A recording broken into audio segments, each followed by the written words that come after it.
예, 안녕하세요. 이변은 있다 이동현 변호사입니다. 예, 오늘은 마약 사건 선처 방법에 대해서 알아보도록 하겠습니다.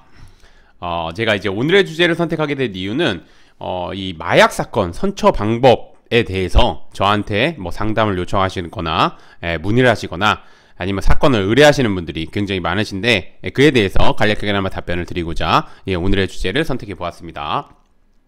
우선 들어가기 앞서 마약 사건 어떻게 처벌되는지 한번 보도록 하겠습니다.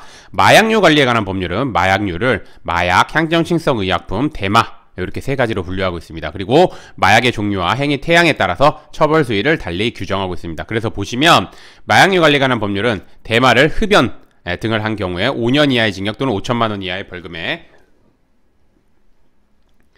대마를 매매 알선 등을 한 경우 1년 이상의 징역, 그 다음에 필로폰, 케타민, 엑스터시 등을 매매 알선, 수수, 소지, 사용, 관리, 조제, 투약, 제공한 경우 10년 이하의 징역 또는 1억 원 이하의 벌금에, 대마, 필로폰, 엑스터시 등을 밀수한 경우에는 무기 또는 5년 이상의 징역에 처하도록 규정하고 있습니다. 처벌 수위 굉장히 높게 규정되어 있다는 거 잘 알아두셨으면 좋겠습니다. 그렇다면 이제 오늘의 주제 마약 사건 선처 방법 한번 알아보도록 하겠습니다.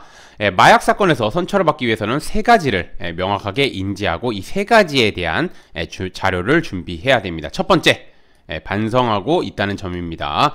어떤 범죄든 반성하고 있다는 점은 당연히 중요하나 특히 마약 사건의 경우에는 더욱 중요합니다. 따라서 피의자 내지 피고인은 주기적으로 반성문을 작성해야 하며 반성문에는 자신의 진심으로 반성하고 있다는 점 을 적극적으로 어필해야 합니다. 둘째, 수사에 적극적으로 임하였다는 점입니다. 마약 사건은 수사에 적극적으로 임하였다는 것을 매우 중요한 양형 요소로 보고 있습니다. 따라서 수사기관에서 조사를 받을 때 혐의와 관련하여 기억이 나는 범위 내에서 최대한 진술하는 한편 공범자 등의 인적사항, 그 다음에 계좌 내역 등을 적극적으로 제출해야 합니다.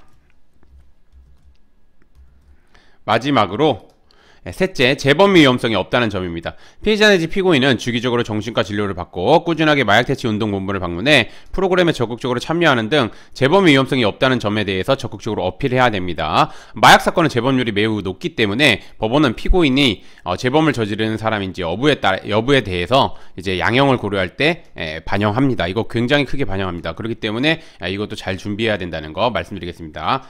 다시 한번 정리하자면 마약 사건에서는 세 가지를 중요하게 여기고 있습니다. 반성하고 있는지, 두 번째 수사에 적극적으로 임했는지, 세 번째 재범 위험성이 없다는 점, 요거 세 가지를 중점적으로 보기 때문에 양형 요소로 고려하기 때문에 이 세 가지에 대해서 적극적으로 준비를 해야 되고, 제가 지금의 여기서는 되게 간단하게 어필했지만 각 사안에 맞춰서 반성문도 잘 작성해야 되고, 그 다음에 이제 수사에 적극적으로 임하였다는 점도 관련해 가지고 좀 여러 가지 조사를, 그러니까 여러 가지 이제 법원에다가 사실조회 신청이나 이런 것도 좀 적극적으로 해야 됩니다. 해야 되고, 재범 위험성이 없다는 점은 당연히 가족들도 열심히 노력하고 있다는 점, 당사자뿐만 아니라 가족들도 열심히 노력하고 있다는 점, 이런 것들도 어필해야 됩니다.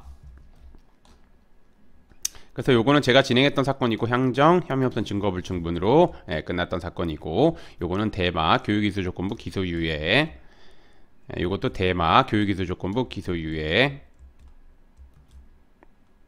이것도 대마 교육이수 조건부 기소유예, 요거는 가벼운 벌금형이 나왔던 겁니다. 필로폰, 매수, 매수 등이었습니다. 투약, 그 다음에 이제 소지, 이렇게 있었습니다. 오늘의 주제를 좀 정리를 하자면, 마약 사건이 문제된 경우 혐의를 인정한다 하더라도 초기에 어떻게 대응하느냐에 따라서 결과가 확연하게 달라집니다. 실제 그렇습니다. 초기 대응 그래서 굉장히 중요합니다. 그래서 제가 누누이 말씀드리지만 마약 사건이 문제된 경우 아무리 본인이 판단했을 때 아무리 경미한 사안이라고 하더라도 변호사님의 도움을 받아서 사건 초기부터 진술 방향, 그 다음에 진술 방향에 맞춰서 이제 각각 자료를 준비하는 거 매우 중요합니다. 매우 중요하기 때문에 그렇게 대응해야지 원하는 결과 얻을 수 있다는 거 다시 한번 말씀드리겠습니다.